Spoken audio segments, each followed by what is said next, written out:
안녕하세요. 저는 박복한 팔자를 타고난 50대 초반의 남자 김우병입니다. 박복하다는 뜻은 복이 없다, 팔자가 사납다라고 보통 의미하고는 하지요.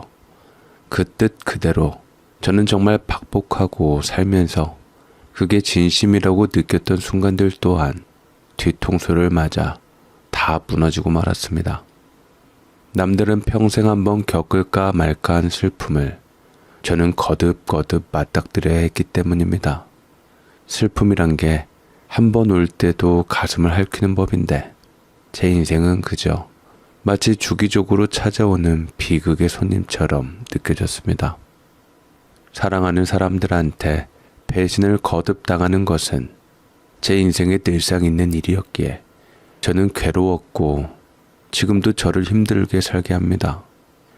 그리고 아내를 볼 때마다 그 감정은 더욱 격해지지만 자식이 있기에 저는 그 감정을 수그러뜨릴 수밖에 없었습니다.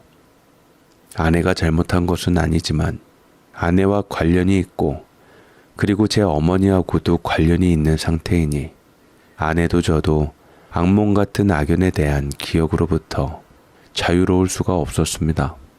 제가 세상에 태어난 순간부터였는지 아니면 누군가의 잘못된 선택으로부터였는지 정확하진 않지만 제 운명은 참 야속하게도 복이라는 단어와는 거리가 멀었습니다.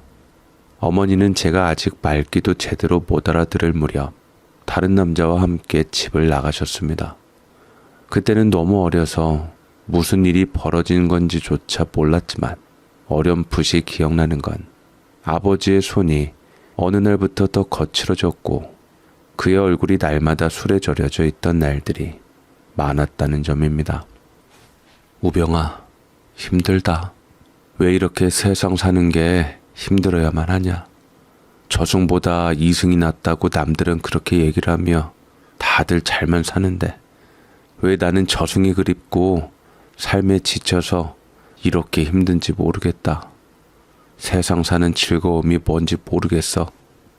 아버지는 저를 보고서 한숨을 쉬시며 늘 힘든 얼굴로 소가리를 해대었고 저는 어린 나이였기에 그런 아버지에 대해서 이해가 잘 되지 않았지만 아버지가 힘들다는 것은 알게 되었습니다. 돌이켜보면 제 아버지는 그야말로 모든 것을 혼자 감당해야 했습니다. 참으로 서글프게도 바깥일과 엄마의 빈자리를 채우고 집안일을 다 책임져야 하는데 빨래가 바닥에 걸린 날보다 아버지의 기침 소리가 더 자주 들렸고 밥상에 늘 소금기 없는 국과 대충 비벼낸 밥 한 그릇뿐이었습니다. 철없을 때는 반찬 투정도 하고 왜 맨날 이런 것만 주냐고 떼뒀었지만 아버지는 제게 화를 내기보다 침묵으로 슬픔을 삼켰고 뒤에서 아버지 속상해하는 눈물을 보게 되었습니다. 저는 자랄수록 저는 철이 들어갔고 그런 아버지의 뒷모습에서 세상이라는 것이 어떤 건지 일찍 배워야 했습니다. 그렇게 고등학생이 되었을 무렵 아버지의 건강은 점점 악화되기 시작했습니다. 병원에 데려갈 돈도 빠듯한 형편이라 동네 의원에서 처방받은 약으로만 버텨야 했고 결국 아버지는 술로 망가진 간을 버티지 못하고 제 눈앞에서 쓰러지셨습니다. 그날 저는 책가방 대신 아버지의 싸늘한 손을 붙들고 울기만 했습니다. 이미 아버지의 마지막 숨은 제 이름을 불러주지도 못한 채 허공으로 사라지고 말았죠. 하지만 제 인생의 불행은 거기서 끝나지 않았습니다. 아버지가 세상을 떠나시고 아버지와 연을 맺은 겨우 동네 사람들 도움으로 장을 치르며 아버지를 보내드렸는데 문제는 그 다음 날부터였습니다. 집 문 앞에는 생전 한 번도 본 적 없는 사내들이 서 있었습니다.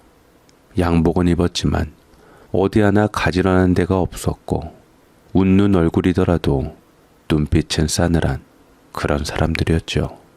문을 두드리는 소리가 아니라 쿵쿵 쳐 부수듯 울렸습니다. 야, 김우병, 네 어머니가 갚아야 할 돈 이제 네가 갚아줘야겠다. 지금까지 연체된 이자만 해도 원금을 넘어섰어. 당장 갚지 않으면 가만 못 있어.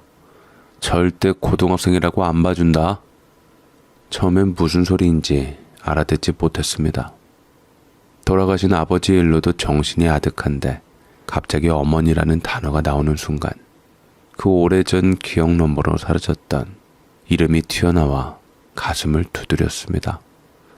바람이 나서 집을 나갔던 그 여인이 왜 지금 다시 내 삶에 끼어드는 건지 저는 도무지 이해할 수 없었습니다. 알고 보니 그건 어머니로부터 비롯된 빚이었습니다. 떠나면서 아버지에게 모든 빚을 뒤집어 씌운 것이지요. 대부업체 사람들 말로는 어머니는 저 어렸을 때 대부업체에서 수천만 원의 돈을 빌렸고 그게 알고 보니 내연남과 함께 도망친 자금이자 내연남 사업 자금을 대준 돈이었습니다. 그리고 연락 두절된 그 뒤로 그 모든 빚은 아버지의 손에 떠넘겨졌던 것이었죠. 그럼 어머니한테 가서 받아야지. 그걸 왜 우리 아무 죄 없는 아버지한테 와서 받으려고 합니까? 제발 아버지 힘들게 한 걸로 모자라요. 저 좀 못살게 굴지 마세요. 이 자식이 어린애라 봐줬더니만 아주 겁대가리가 없네. 저는 대부업체 사람들한테 멱살을 잡혔고 저는 이를 악물며 노려보았습니다. 그러자 그 사람들도 사람인지 아무리 돈이 먼저라지만 제가 죄가 없다는 것을 알기에 결국 놓아주었고 빚을 차근차근 갚으라고 달래었죠. 아버지는 자신이 쓰지도 않은 돈을 자신이 원하지도 않았던 인생을 묵묵히 짊어지고 살아오셨던 겁니다. 술로 자신을 달랬던 이유가 단순한 슬픔 때문만은 아니었음을 그제야 저는 깨달았습니다. 그리고 그 빚은 이제 제가 떠나야 할 차례였죠. 참으로 엄마라는 사람이 원망스러웠고 치가 떨렸습니다. 그동안 아버지께서는 아무 말씀도 없으셨습니다. 학교에 학용품이 필요하다고 하면 조용히 다방에서 배달 알바를 하셨고 겨울옷이 없다고 하면 자신은 목도리 하나로 버티면서도 저에게는 중고장터에서라도 패딩을 구해주셨습니다. 그게 다 그 빚 속에서도 저를 지키기 위해 안간힘을 쓰셨던 것이었죠. 그런 아버지가 돌아가시자 그 빚은 고스란히 제게로 향했습니다. 법적으로는 상속이라지만 현실은 채찍이었습니다. 아직 20살도 되지 않은 제게 대출 원금임의 이자며 서류에 도장 찍힌 채권자들이 몰려와 돈을 내놓으라고 윽박지르던 그 순간부터 제 청춘은 단 한 걸음도 앞으로 나아가지 못한 채 얼어붙고 말았습니다. 아버지가 돌아가신 후 시간이 좀 지나고 마음을 조금은 추스르게 되었을 때 저는 다시 용기를 내어 아버지의 묘를 찾았습니다. 오래된 국환송이를 들고 산길을 따라 묘소에 올라가는 발걸음은 어찌나 무겁던지요. 몇 걸음 걷고 멈추기를 반복하다가 겨우 아버지 앞에 섰습니다. 그날따라 바람이 거셌습니다. 제 뺨을 스치며 지나가는 바람이 마치 아버지의 손길 같기도 했습니다. 저는 조심스레 무릎을 꿇고 아버지의 이름이 새겨진 묘비를 손끝으로 쓸어내렸습니다.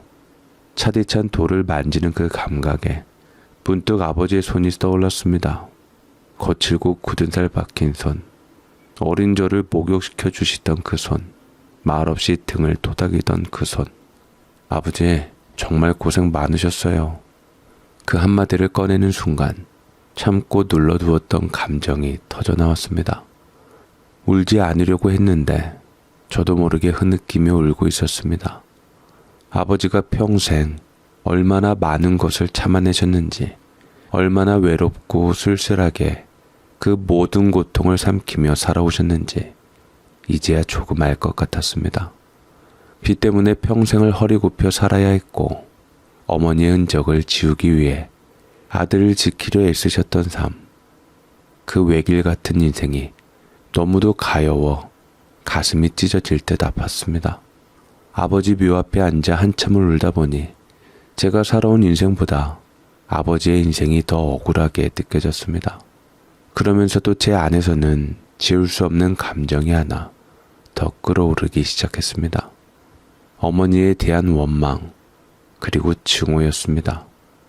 제게 사랑 한번 주지 않고 떠났던 것도 모자라 남겨진 아버지의 삶을 송두리째 망가뜨리고 마지막엔 그 짐을 저에게까지 물려주었던 그 사람. 어떻게 그런 삶을 살 수가 있었을까? 가슴속에서 불처럼 치밀어 오르는 분노는 그날 밤에도 잠을 못 이룰 만큼 저를 잠식했습니다.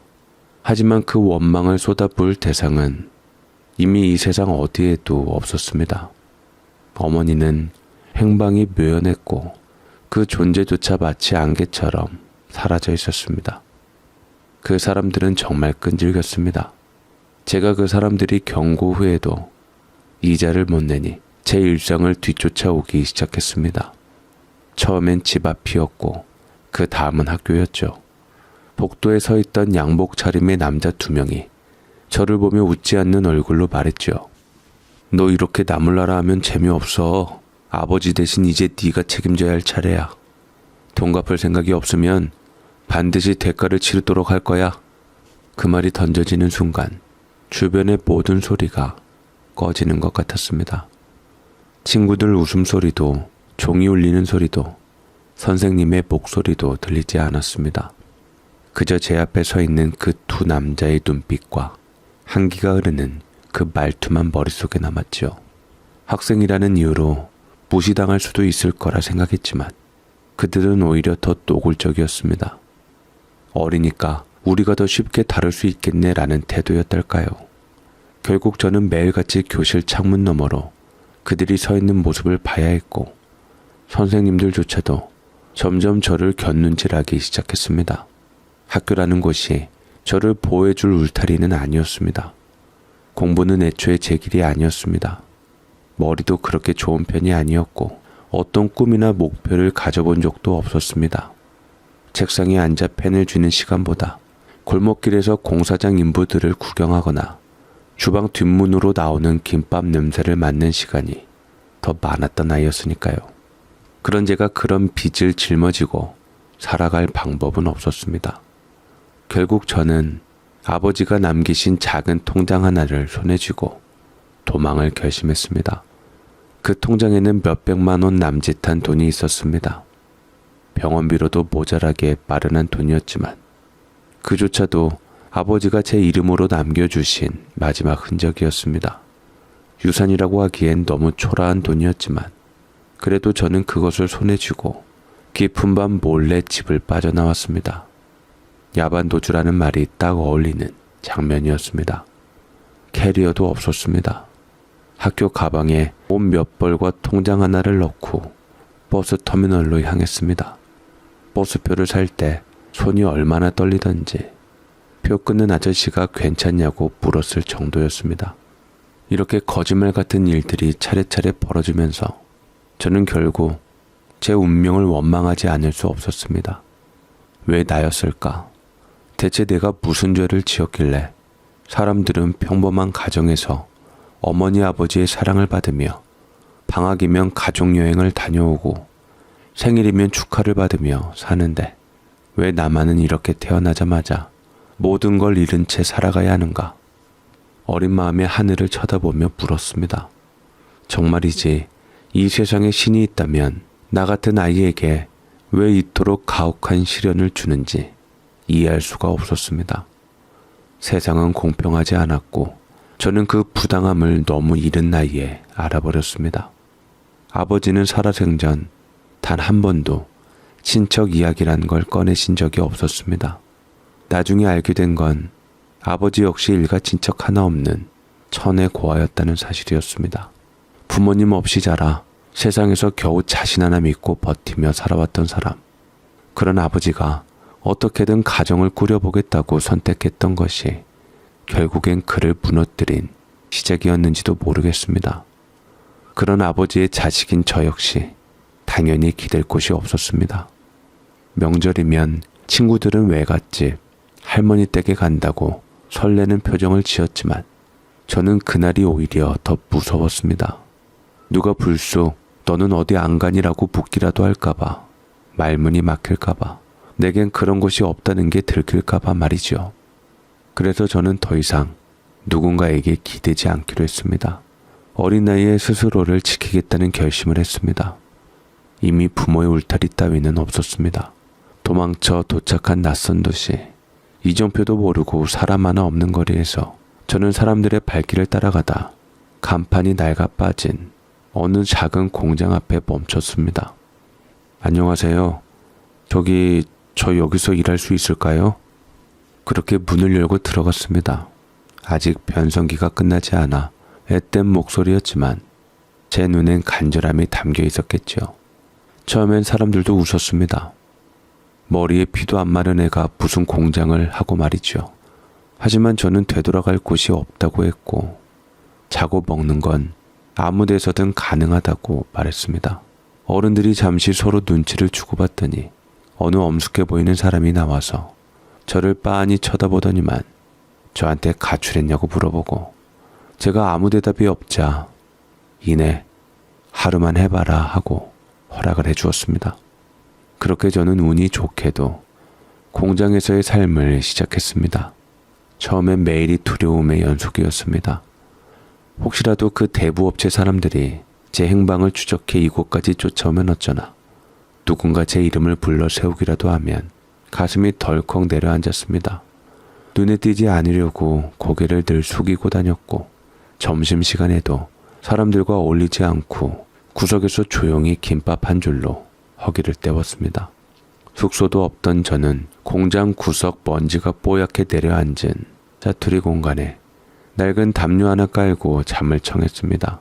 날마다 피곤에 쩔어 눈을 감으면 금세 아버지 묘 앞에서 울던 장면이 떠오르곤 했습니다.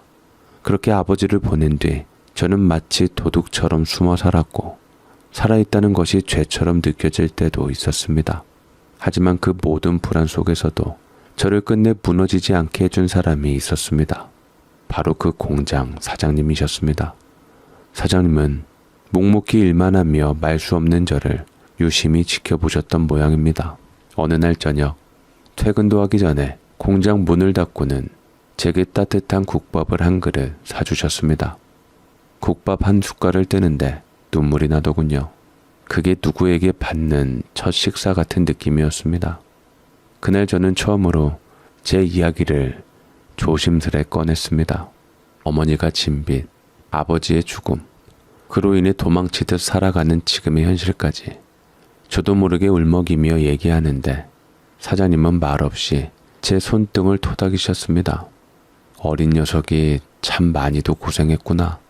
많이 힘들었겠구나. 걱정 마라. 여기엔 그런 사람들이 올 때가 아니야. 내가 널 지켜줄 테니 아무 염려 말거라. 경찰에도 말씀 안 하시면 좋겠는데 아무한테도 얘기하지 않을 테니 아무 걱정 말거라. 그 한마디에 제 안에서 굳어있던 무언가가 와르르 무너져 내렸습니다. 그날 이후 사장님은 저를 일용직이 아닌 정식 직원으로 받아주셨고 기계 다루는 법부터 재고 정리, 간단한 수리까지 하나하나 직접 가르쳐 주셨습니다. 그 따뜻함이 참으로 저희 아버지를 생각나게 하더라고요. 저는 그때 처음이었습니다. 누군가에게서 아무 조건 없이 받는 친절이라는 걸 경험한 것이 세상은 언제나 날카롭고 차가운 줄만 알았습니다. 어릴 적 어머니에게 버림받고 아버지마저 떠나신 뒤에 사람을 믿는 일조차 사치라고 여겼지요. 누가 웃어도 의심부터 했고 손 내밀면 뭔가 꿍꿍이가 있을 거라 생각했습니다. 하지만 사장님은 달랐습니다. 그분의 눈에는 계산이 없었고 말투에는 얄팍한 동정이 아닌 진심이 담겨 있었습니다. 어느 날 일을 마치고 사장님께서 공장 한쪽에 있는 작은 사무실로 저를 부르셨습니다. 컵라면 2개를 나란히 책상 위에 올려두고 말없이 하나를 제 쪽으로 밀어주셨습니다. 한참을 말없이 면발을 들다 말고 사장님이 조용히 입을 열었습니다. 사실은 나도 어릴 때 너와 같은 신세였다. 그래서 우병이 네 상처를 그 누구보다 잘 알아. 낳기만 하고 기르지도 못한 부모는 나는 그것만큼 자격 없는 건 없다는 생각이 들더구나. 처음에는 부모가 자존심 때문에 싸움 끝에 나를 데리고 나간다더니 길가에 내려놓고 그냥 가버리더라. 그게 나 11살 때였지. 그 뒤로 나도 별별 꼴 다 보고 남 밑에서 머슴처럼 일하면서 살았어. 그러다 기술 배워서 여기까지 온 거야. 그 말을 듣는 순간 제 가슴 어딘가가 덜컥 내려앉았습니다. 저는 세상에서 제 처지보다 더한 사람이 없다고 생각했는데 바로 제 앞에 또 다른 나처럼 살아낸 분이 계셨던 겁니다. 그분의 삶은 제 고통을 비추는 거울이었고 동시에 위로가 되어 주었습니다. 그날 이후 저는 그분을 단순한 고용주가 아닌 제 인생에 처음으로 찾아온 은인이자 보호자처럼 느꼈습니다. 사장님도 저를 우병아라고 이름을 다정하게 부르기 시작하셨고 항상 이것저것 챙겨주셨습니다. 제일 먼저 식사부터 제 것까지 도시락을 챙겨왔고 과일 같은 것도 잘 챙겨주셨지요. 혼자 있을수록 더 잘 챙기고 잘 먹고 건강해야 한다며 많이 신경 써주셨습니다. 더욱이 외로울 명절이 오면 저를 굳이 불러서 김이 모락모락 나는 떡국 한 그릇을 손수 만들어서 제 앞에 내주셨습니다. 사장님에게는 딸이 하나 있었는데 딸은 그게 못마땅한 것 같았지만 굳이 데려오지 말란 얘기는 하지 않았습니다. 어쨌거나 가족이란 말, 그 단어를 직접 꺼내지는 않았지만 제게 베풀어 주신 모든 것이 그 의미와 다르지 않았습니다. 그러다 어느 날 제 삶에 또 한 번 놀라운 일이 찾아왔습니다. 사장님 댁에 왔다 갔다 하며 식사할 겸 자주 드나들다 보니 사장님의 외동딸과 자연스레 마주치는 일이 잦아졌고 처음엔 인사만 나누는 사이였지만 어느 순간부터 서로의 눈빛이 길게 머무르기 시작했습니다. 사장님 딸 이름은 보라였는데 보라는 저를 처음에 못마땅해 하고는 했지만 점점 어색함에 이런저런 대화를 하다 보니 점점 친근해졌고 서로에게 호감을 느끼게 되었습니다. 한번 호감이 생기니 그토록 쌀쌀 맞은 보라는 자기 아버지처럼 저를 챙기기 시작했고 저는 그런 보라가 고마우면서도 마음에 담아두게 되었습니다. 오늘부터 우병씨 도시락은 내가 쌀 테니 그런 줄 알아요. 우리 아빠 요리 못하는데 그 맛없고 간 못 맞추는 걸 어떻게 참고 드셨어요? 저는 사장님이 해주신 거 입맛에 잘 맞았어요.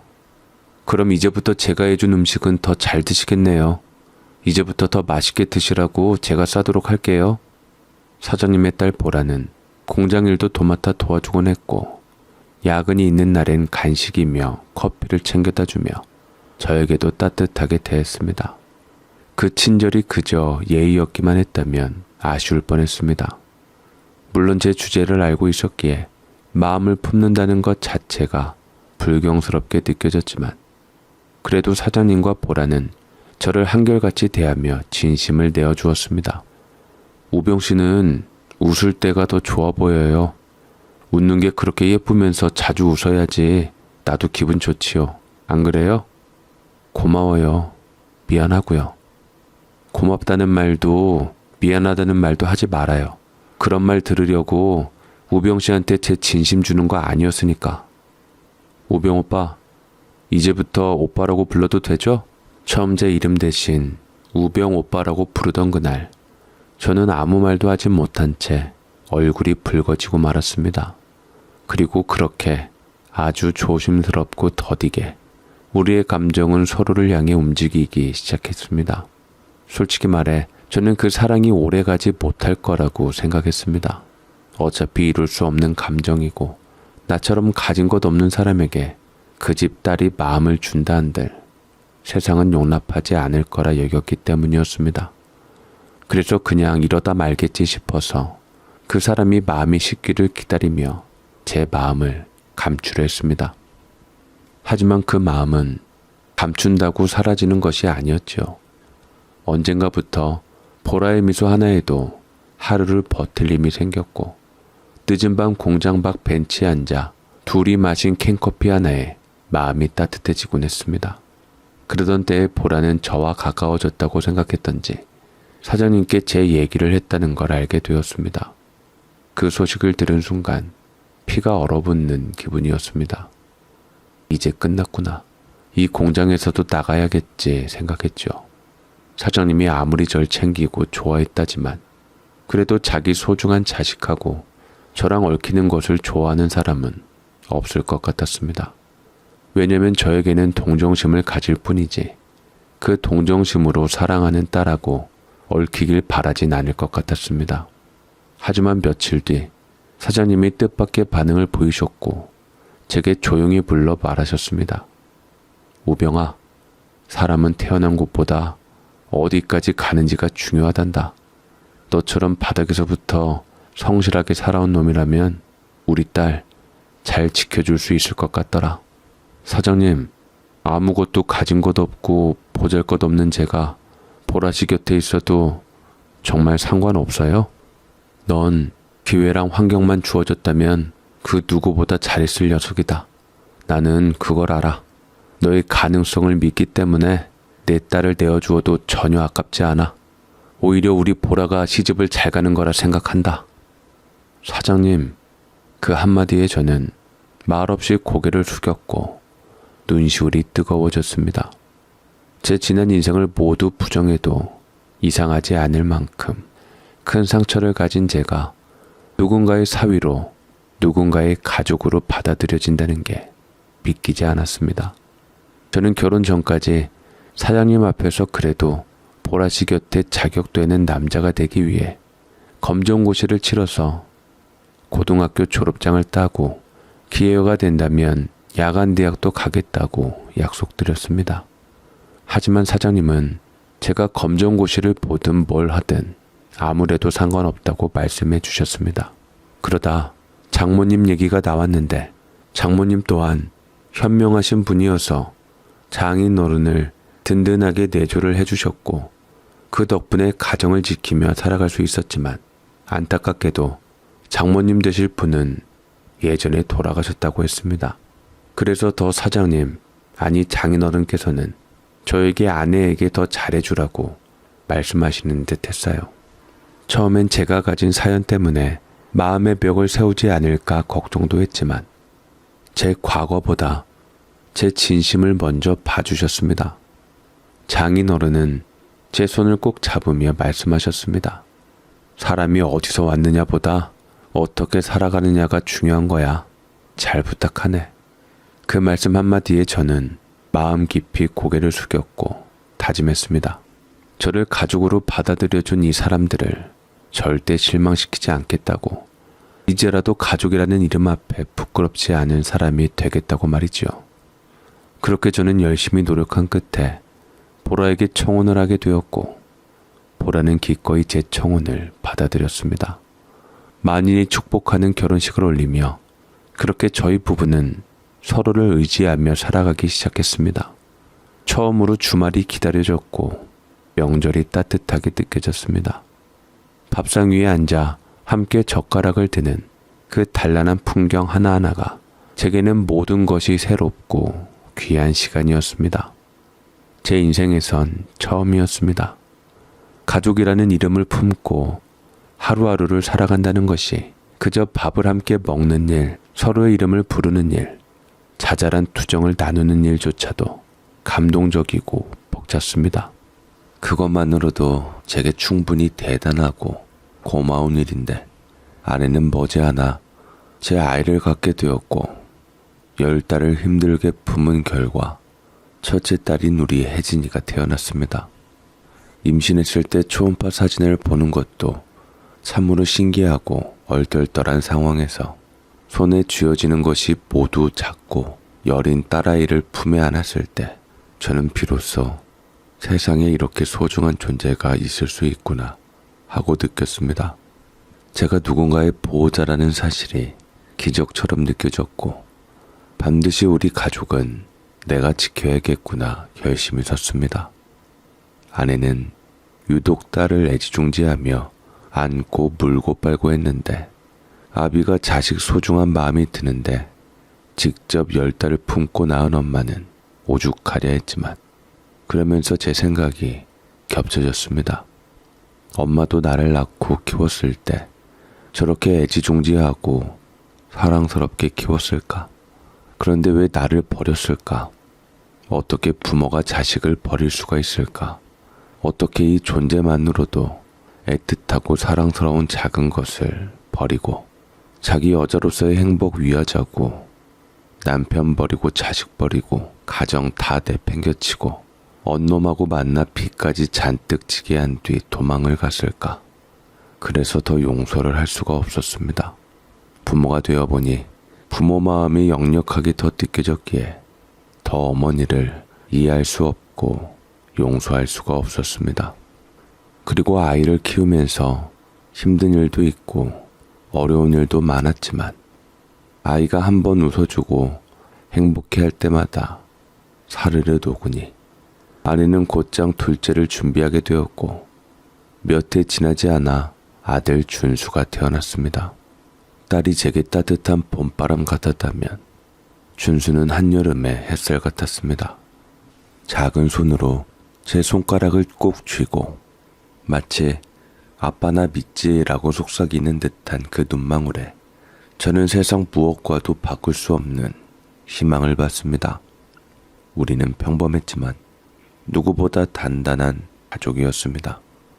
그동안 남들 가정에서 부러워만 했던 것들을 하나씩 제 손으로 이뤄가며 나도 이제 행복할 자격이 있다고 스스로를 다독였습니다. 아내도 아이들도 모두 웃음이 많고 따뜻한 사람들이었고 저는 그 안에서 처음으로 삶을 마음껏 누렸습니다. 하지만 그 행복은 슬프게도 오래가지 못했습니다.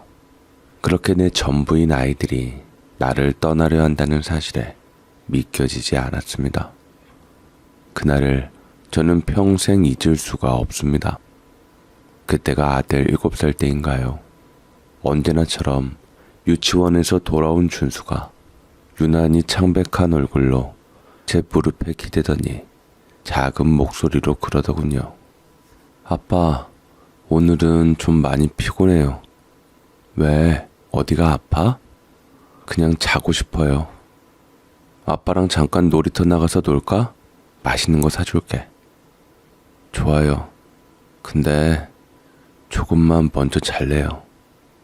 아이는 불썩 누워버려 힘없이 잠이 들었고 처음엔 감기겠거니 잠을 설쳤겠거니 했습니다.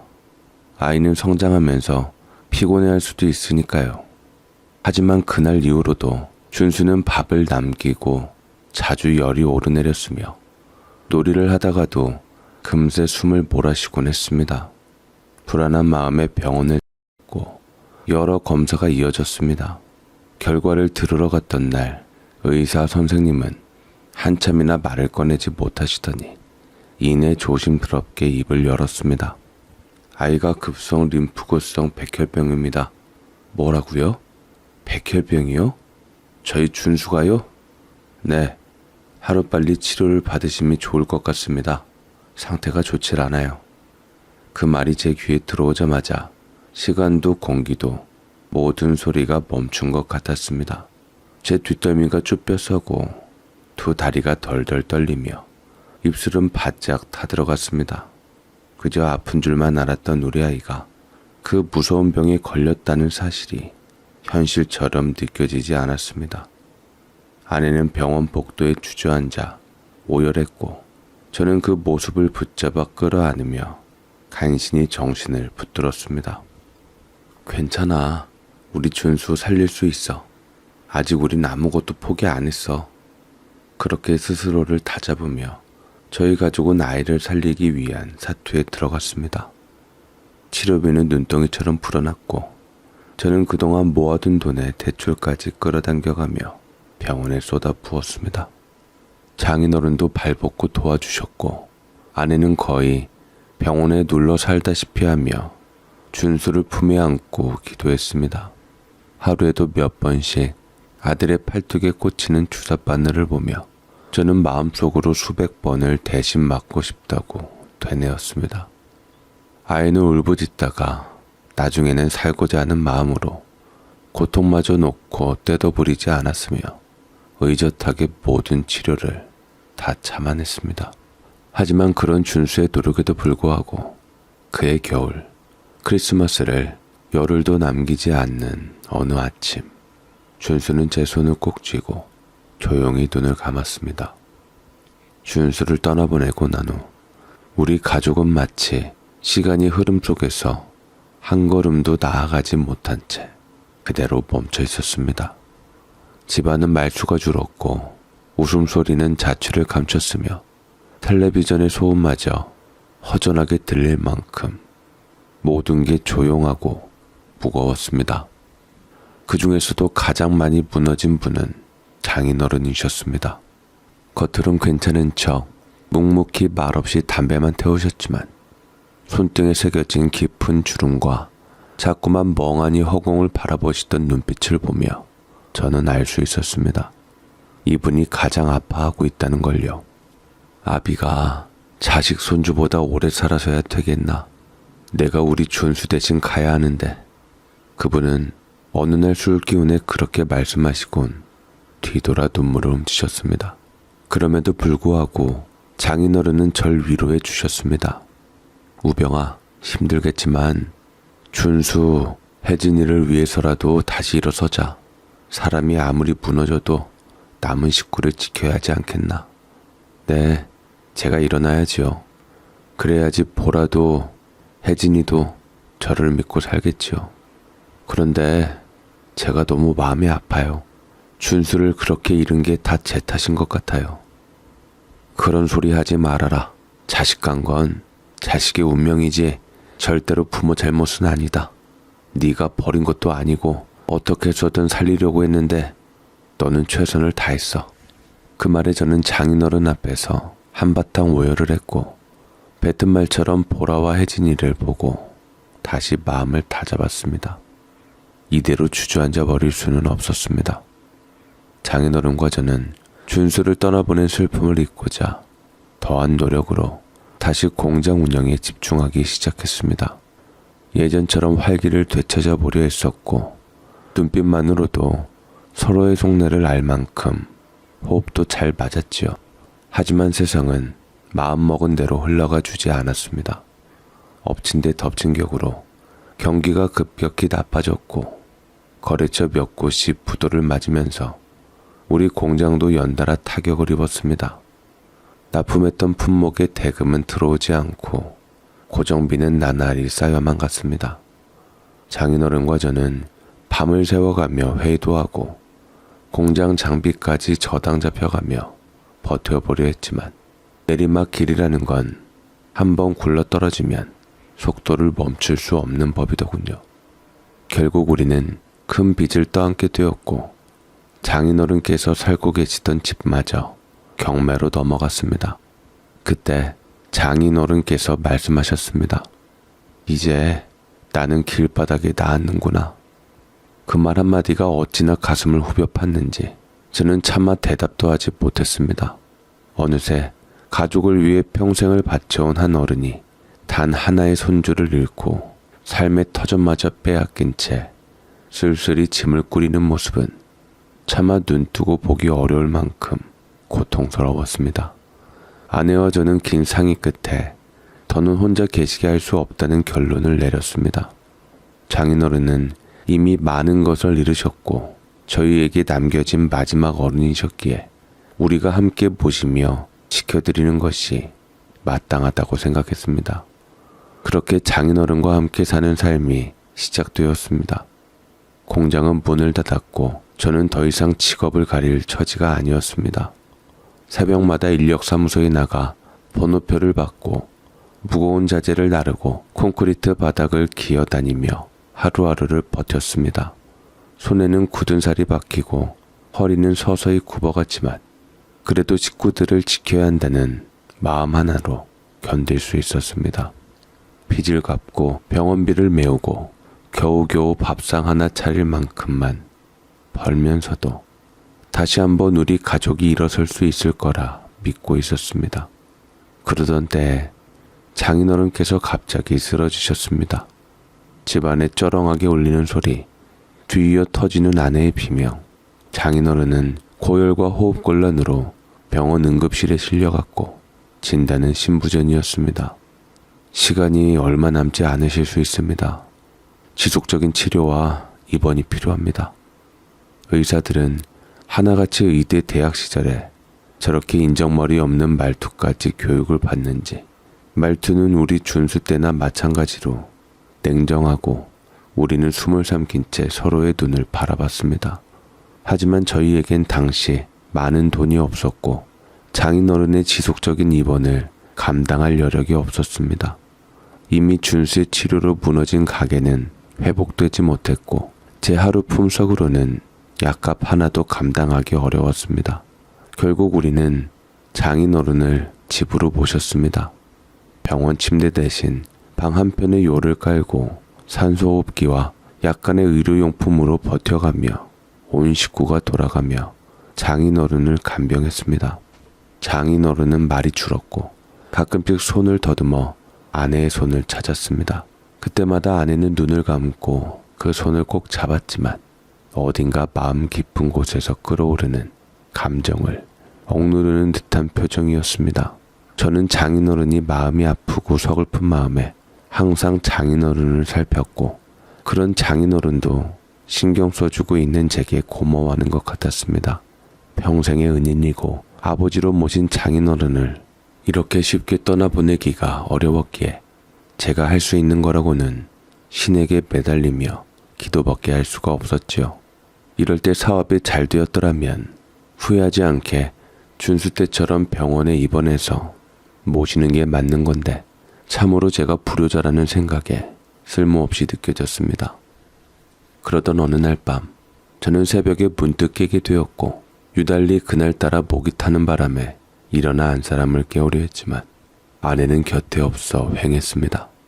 덜컥 어머니처럼 집을 나갔나 싶어서 본능적으로 불을 켜고 주변을 둘러봤지만 아내의 옷가지며 다 멀쩡하게 있었고 저는 안심을 했지만 대체 어디 갔나 싶었지요. 마침 깬 김에 아내도 찾아볼 겸 물을 가지러 부엌으로 가던 중 불을 막 켜려 할 때 문틈 사이로 들려오는 낮은 울음소리에 걸음을, 손을 멈췄습니다. 장인어른의 방에서 들려오는 아내의 날카로운 목소리에 절로 숨을 죽였지요. 아버지는 진짜 제게 짐이에요. 어떻게 그런 것을 숨기고 사람을 바보 만들 수 있어요?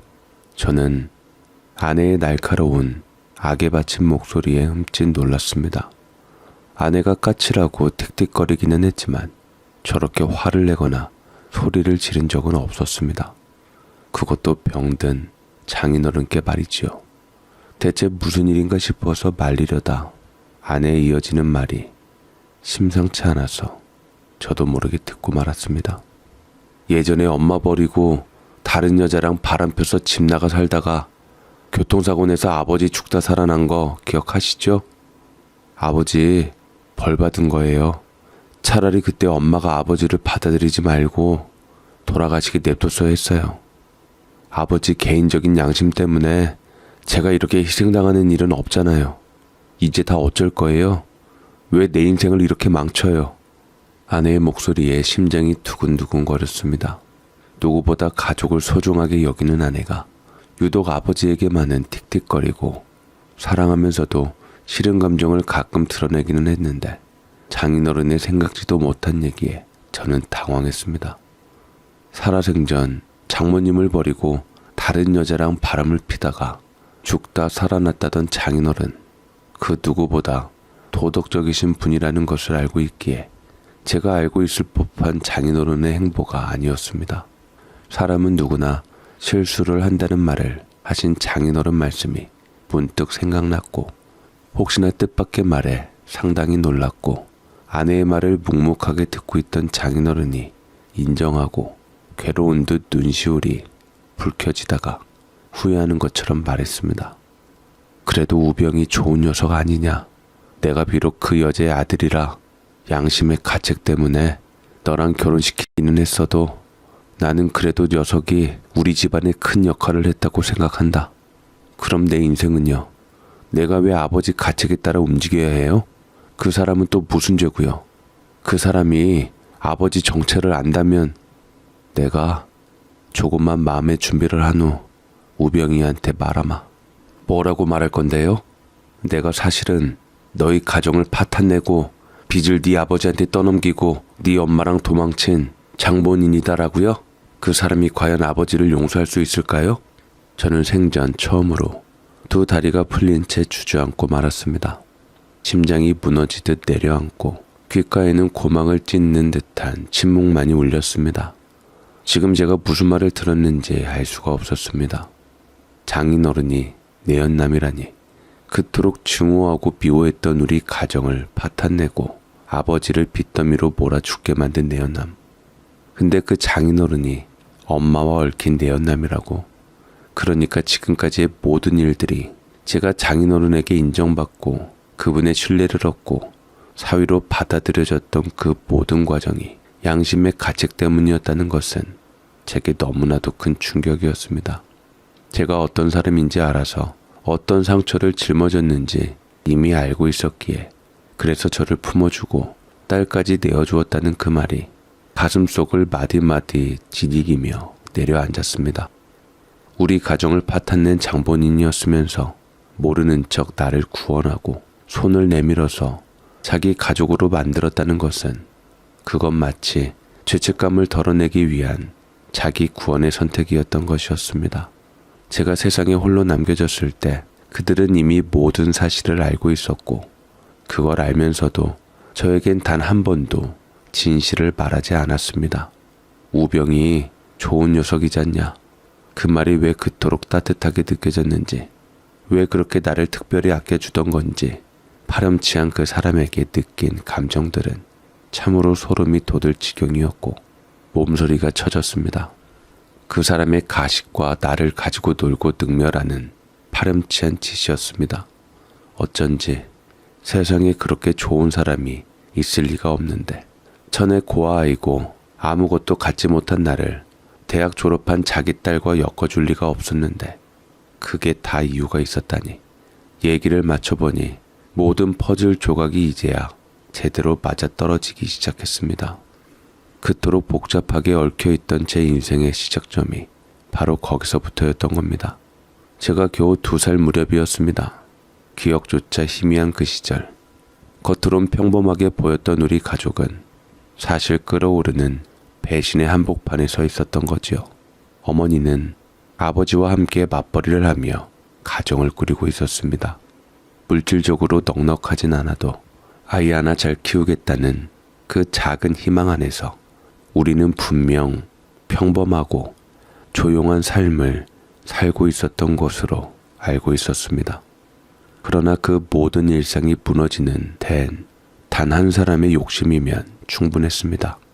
그 사람이 어떤 달콤한 말을 했는지 모르겠지만 어머니는 가정을 버리는 쪽을 택했습니다. 하지만 그냥 떠난 것이 아니었습니다. 아버지와 저를 버리고 도망치는 것도 모자라 집에 전세 보증금, 보험금, 심지어 아버지 몰래 조용히 빌린 대출금까지 모조리 챙겨서 도망쳤습니다. 내연남의 사업에 투자하겠다며 자신의 이름으로 감당할 수 없는 거액을 대부업체에서 빌려 그 채무를 법적으로는 남편이었던 아버지에게 떠넘긴 겁니다. 아버지는 갑자기 들이닥친 빚더미에 아무 말도 하지 못한 채 하루하루 술로 몸을 달래며 살아야 했던 거죠. 그게 바로 제가 살아왔던 현실의 출발점이었습니다. 그리고 그 이후의 이야기는 마치 소설보다 더 기이하고 비극적인 흐름으로 이어졌습니다. 제가 도망치듯 살던 그 시절, 세상 어디에선가는 제 어머니와 그 내연남, 그러니까 지금의 장인어른이 그 빚더미를 뒤로하고 서로 손을 잡고 새로운 삶을 시작하고 있었던 것입니다. 그들은 도망친 도시에서 작은 공장을 세웠고 그 공장은 예상보다 빠르게 자리 잡았습니다.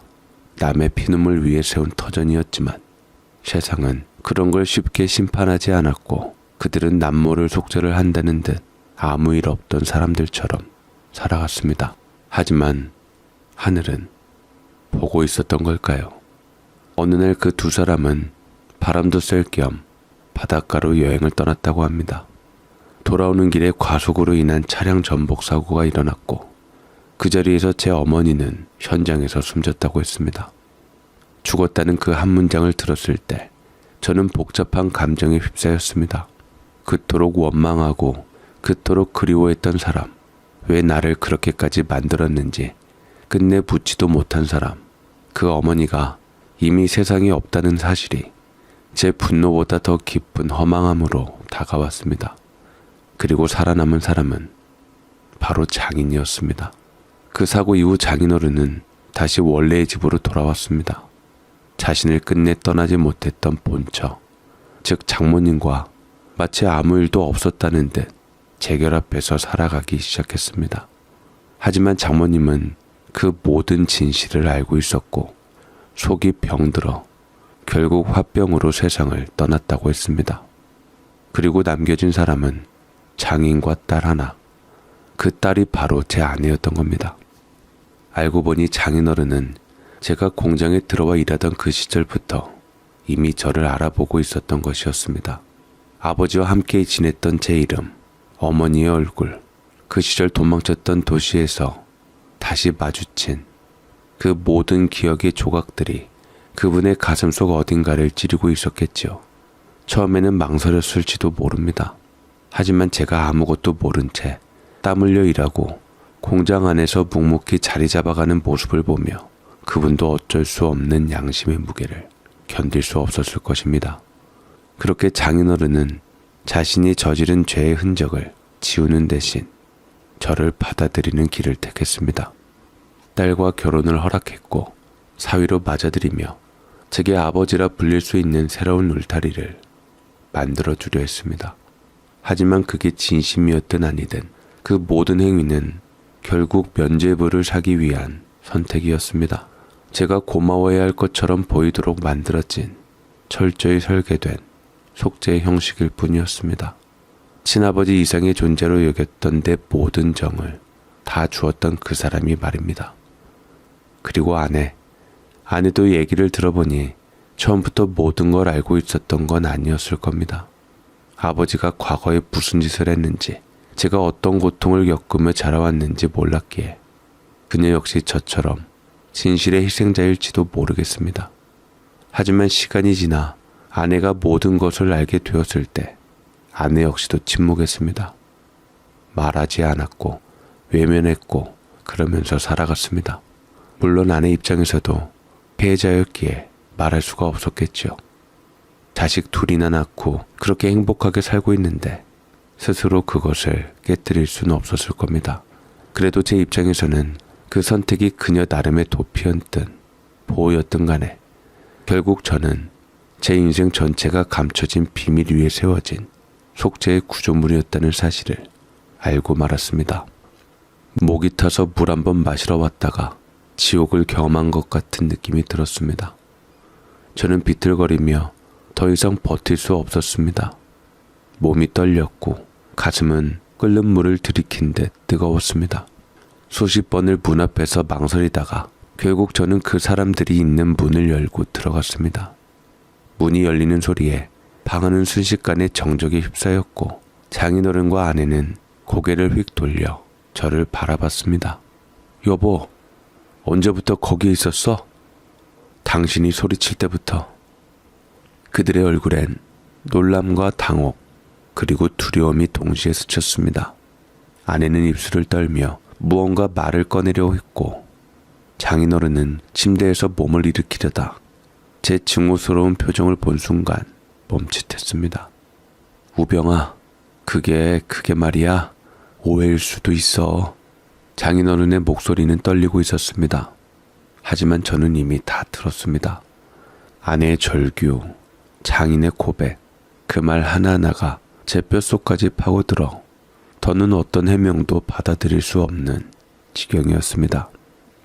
듣기 싫어요. 단 한마디도 열지 말아요. 그쪽 목소리만 들어도 소름이 돋치니까. 이제 와서 무슨 변명입니까?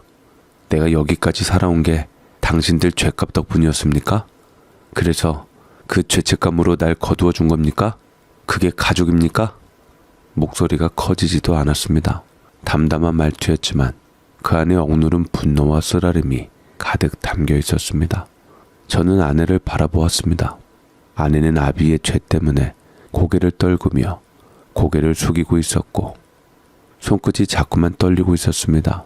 하지만 저는 그 침묵조차도 더는 용납할 수 없었습니다. 당신이 정해. 나와 이혼을 하든가 아니면 이 사람하고 모든 연락을 끊고 우리 가족, 나와 혜진이만 붙잡고 살아가든가. 둘 중 하나만 선택해. 여보, 하지만 그래도 아버지가 아픈데 그래도 당신한테 따뜻하게 대하려고 노력했고 아버지로서 당신을 이 시간까지 지켜왔는데 그건 당신에게 참작이 되지 않는 거예요? 그래도 핏줄이라고 아내는 지 아버지 편을 들기 시작했고 저는 그런 아내가 더할 나위 없이 정남이가 뚝뚝 떨어졌습니다. 제 감정은 오로지 하나였습니다. 아내는 말없이 저를 살펴보며 이미 모든 것이 엎질러지고 늦었다는 것을 알게 되었고 방 안의 공기가 꺼질 듯 무거워졌습니다. 한참 동안 아내는 아무 말도 하지 않았습니다.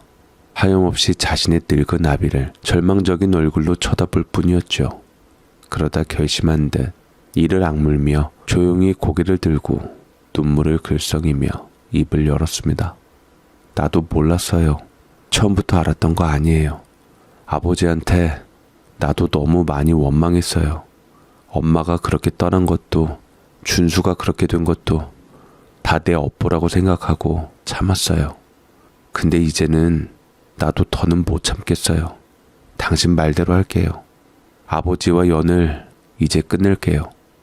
그 말이 떨어진 순간 장인어른은 고개를 숙인 채 아무 말도 하지 않았습니다. 그분도 알았던 거겠지요.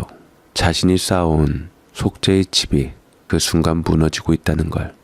그날 밤 저는 한시도 그 집에 있고 싶지 않아서 짐을 챙겨서 우리는 집을 나왔습니다. 아무것도 모르는 딸 혜진이의 손을 꼭 잡고 아내와 저는 말없이 집을 나서서 최대한 멀리 떠나간 뒤에야 모텔방에 며칠간 머무르고 집을 얻게 되었습니다. 그리고 다시 아무렇지 않은 척 아무 일이 벌어지지 않은 것처럼 더 이상 그 일에 관해서 언급하지 않고 제 자리에서 그렇게 살아가고 있게 되었습니다. 전처럼 화목하고 웃음소리가 새어나오고 자연스럽게 정이 흘러나오는 분위기는 더 이상 없었고 모두가 말이 없이 일상적인 대화만을 형식적으로 한 채 그렇게 지내게 되었습니다. 그렇게 집을 나와 살아간 지 몇 해가 흘렀습니다. 몇 해가 흘렀어도 여전히 아내도 저도 서로에게 큰 소리를 내지 않았고 그렇다고 웃는 일도 많지 않았습니다. 우리는 그저 가족이라는 이름 아래 조심스러운 거리감을 유지하며 말없이 각자의 일상 속에 파묻혀 살았습니다. 아내는 조용히 아이를 돌보고 저는 다시 작은 사업을 시작해 하루하루를 일에 쏟아부었습니다. 제기는 쉽지 않았지만 그래도 이제 가족에게 부끄럽지 않을 만큼은 버틸 수 있었습니다. 딸 혜진이도 별탈 없이 잘 자라주었고 어느덧 대학에 들어가 스스로 삶을 꾸려가기 시작했습니다. 아이의 책가방이 점점 무거워지고 제 손에서 아이의 손이 점점 멀어질수록 그래도 내가 해낸 삶이었구나 하는 생각에 가끔은 허탈하게 웃음도 났습니다. 하지만 그렇게 다 잊고 살아간다는 것이 과연 가능한 일일까요? 제 가슴 한켠에는 여전히 가시처럼 걸리는 감정이 남아 있었습니다. 불쑥불쑥 올라오는 분노, 말없이 스쳐 지나가는 회한, 그리고 아직 끝나지 않은 과거가 목에 걸린 가시처럼 삼킬 수도 뱉을 수도 없는 채로 남아 있었습니다. 그러던 어느 날 제게 전화 한 통이 걸려왔습니다. 목소리는 낯설었지만 말투는 조심스러웠습니다. 김우병 씨 맞으시죠? 혹시 윤병기 어르신 아시나요? 그 이름은 제게 더 이상 아버지처럼 부를 수 없는 그 사람이었습니다. 처음에는 아무 관계 없으니 모른다고 하려다가 그래도 그 사람에 관한 얘기니 세상 궁금해져서 일단 안다고 하고 그 다음 말을 기다렸습니다. 예, 압니다. 무슨 일이죠? 제 입에서 그 말이 나가는데 잠시의 망설임도 없었습니다. 상대 역시도 시간 낭비라는 듯 길게 설명하지 않았습니다. 그저 짧게 담담히 말했습니다. 윤병기 씨께서 며칠 전 길거리에서 쓰러지신 채 발견돼 사망하셨습니다. 신원 확인은 좀 시간이 걸렸고요. 알려드려야 할 가족이 없어 결국 복지사들이 기록을 뒤져 저희가 연락드린 겁니다. 그 말을 듣는 순간 온몸에 소름이 돋는 듯 했습니다.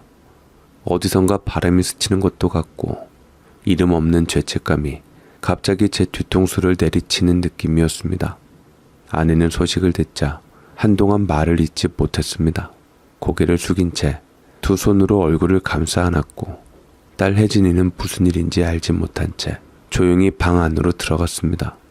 알고 보니 장인어른은 저희가 떠난 뒤 급격히 무너져 내린 삶을 홀로 감당하고 계셨던 겁니다. 빚더미에 시달리며 요양원에도 들어가지 못했고 여기저기 시설을 떠돌다가 결국엔 노숙자로 살아가며 5대를 버티셨다고 했습니다. 겨울이면 난로 하나 없는 거리에서 담요 하나로 버티셨을 것이고 비 오는 날이면 차가운 공원 벤치 아래서 무릎을 끌어안고 눈을 감으셨을지도 모릅니다. 그리고 결국 어느 이름 없는 골목길, 사람들 발길이 드문 곳에서 홀로 쓰러진 채로 생을 마감하신 겁니다. 그 소식을 듣고도 저는 아무 말도 할 수 없었습니다. 이제 와서 뭘 해야 할지, 무엇을 느껴야 할지조차 모를 정도로 마음이 얼어붙어 있었습니다. 그가 저지른 죄는 너무 컸습니다. 하지만 그가 맞이한 최후는 그 누구보다 처절하고 쓸쓸했습니다. 아내는 그 소식을 들었을 때 쓰러지듯 주저앉으며 오열을 하며 울부짖었습니다. 그래도 아버지였기에 아내에게는 어떤 식으로든 큰 상처가 될 수밖에 없었지요. 아무리 그 사람이 미워도 그 사람 딸이 슬퍼하는 것까지 제가 막을 수는 없었지만 그렇다고 위로도 할 수가 없었습니다. 저는 아내와 그 사람의 장례를 치러드렸고 결국 오랫도록 닫아두었던 어떤 감정이 와르르 무너져 내리는 걸 느꼈습니다. 하얀 국화꽃 사이에 놓인 작고 초라한 영정사진 속 장인어른은 예전보다 훨씬 더 말라 있었고 웃고 있는 듯 표정조차도 왠지 모르게 슬퍼 보였습니다. 그 사람의 사진을 마주하자 목 안쪽이 갑자기 뜨거워졌습니다. 그 자리에 먼저 와 있던 아내는 아무 말 없이 영정 앞에 무릎을 꿇고 있었습니다. 아내는 어떠한 말도 없이 그저 두 손으로 얼굴을 감싼 채 오열하고 흐느꼈는데 아마 이제는 저를 더 원망하고 있었을지도 모르겠습니다. 자기 아버지를 버리게 하고 비참하게 죽을 수밖에 없게 만들었으니 말이지요. 제가 처한 감정과는 다르게 아버지와의 관계만 생각하고 저를 미워할 수밖에 없을 수도 있겠다 싶었습니다. 아내는 오랫동안 미워하고 외면하고 내면 깊은 곳에 쌓아두었던 감정이 그 순간 한꺼번에 터져나오듯 아내의 어깨는 자꾸만 떨리고 있었습니다. 아버지, 왜 이렇게 가셨어요? 젊었을 적 가족들을 버린 패기로 더 잘 살아야지 왜 이렇게 비참하게 갔냐고요. 그 말에 저는 숨이 멎는 줄 알았습니다. 저 또한 그 사람을 미워했습니다. 우리 가정을 망가뜨린 사람, 어머니를 결국 죽게 만들었고 제 아버지를 끝까지 외롭게 했고 비참하게 떠나보내게 만들었던 그 사람. 그런데도 영정 앞에 선 그 순간 제가 떠올린 건 그 사람의 죄가 아닌 제 어깨에 손을 얹고 웃어주던 얼굴, 공장에서 늦은 밤 컵라면을 함께 먹으며 제 손을 덮어주던 그 따뜻함, 준수를 무릎에 앉히고 껄껄 웃으며 아이 손을 꼭 잡던 그 모습들이었습니다. 안 볼 때는 그토록 그 사람의 끔찍하고 싫었던 기억이 저를 지배했는데 막상 그 사람이 떠나고 그 사람하고 어울리지 않은 인자한 얼굴을 보니 제가 당했던 건 또 잊어버린 상태로 그 사람이 저를 따뜻하게 대하고 가족으로 품어주며 웃어준 기억밖에 당초에 나질 않아서 머리와 심장이 엇갈리는 이 괴로움을 어찌해야 할지 몰랐었습니다.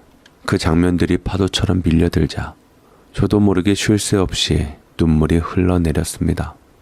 주먹으로 눈가를 몇 번이고 문질렀지만 눈물은 멈추지 않았고 제 속에서도 울음이 터지기 직전까지 차올랐습니다. 장례를 마치고 상주도 없는 그 초라한 빈소를 정리하던 중 조문객이 하나둘 빠져나가고 나서야 우리는 장인어른이 품속에 깊이 간직하고 있던 작은 봉투 하나를 건네받았습니다.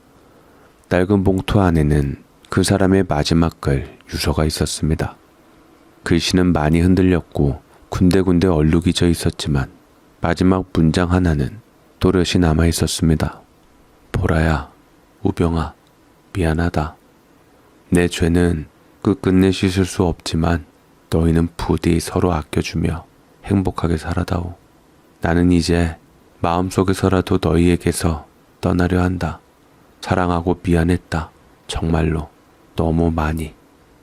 그 짧은 문장 안에는 많은 말들이 생략되어 있었고 그 사람의 지난날의 죄와 슬픔, 회원과 용서받고 싶은 바람이 고스란히 녹아 있었습니다. 저는 그 편지를 읽으며 또다시 고개를 떨궜습니다. 용서할 수는 없었습니다. 그 사람이 우리 가족에게 남긴 상처는 결코 가볍지 않았고 그가 저지른 죄는 결국 많은 사람들의 삶을 무너뜨렸으니까요. 그럼에도 불구하고 왜 자꾸 눈물이 나는지, 왜 마지막엔 그 사람이 고통 없이 갔기를 바라는지 저 자신조차 설명할 수 없었습니다. 사람이란 존재는 참 이상한 것 같습니다. 원망과 사랑이 뒤엉켜도 그 끝에 남는 건 결국 눈물입니다. 그게 용서든 연민이든 남겨진 사람의 숙명이든 간에 말이지요. 제 사연 읽어주셔서 감사합니다. 인생은 때로 너무도 복잡한 실타래처럼 얽히고 사람은 누구나 실수와 죄를 안고 살아갑니다. 때로는 오늘 사연처럼 그 실수 하나가 다른 사람의 인생 전체를 뒤흔드는 비극이 되기도 하지요. 하지만 그 속에서도 누군가는 용기를 내어 다시 삶을 일으켜 세우고 또 누군가는 침묵으로 속죄하며 마지막까지 사랑을 전하려 했습니다. 우리는 그들의 선택을 다 이해할 수 없고 모든 것을 용서할 수도 없지만 한 가지는 분명히 알 수 있습니다. 삶이란 끝까지 살아내는 사람의 몫이며 용서란 상대를 위한 것이 아니라 자신이 살아가기 위해 선택하는 또 다른 방식이라는 것. 지금 이 순간 당신의 곁에 있는 가족, 지금은 아무렇지 않은 하루하루가 사실은 얼마나 소중한 시간들인지를 이야기는 조용히 말해주고 있습니다. 병우님이 흘린 눈물은 단지 슬픔만이 아닌 그동안 말하지 못했던 상처와 억눌렸던 진심의 무기였을지도 모릅니다. 우리는 그 눈물의 깊이를 온전히 알 수는 없지만 그 속에 담긴 인간적인 아픔과 회한만은 함께 느낄 수 있었습니다. 누구나 저마다의 아픔을 안고 살아가지만 그 모든 시간이 결국 미소 지을 수 있는 날로 향하길 소망합니다. 사연 읽어주는 연인 채널을 찾아주신 모든 구독자님들의 삶에도 따뜻한 봄이 다시금 피어나기를 진심으로 기원합니다. 오늘도 끝까지 영상 함께 해주셔서 감사드립니다.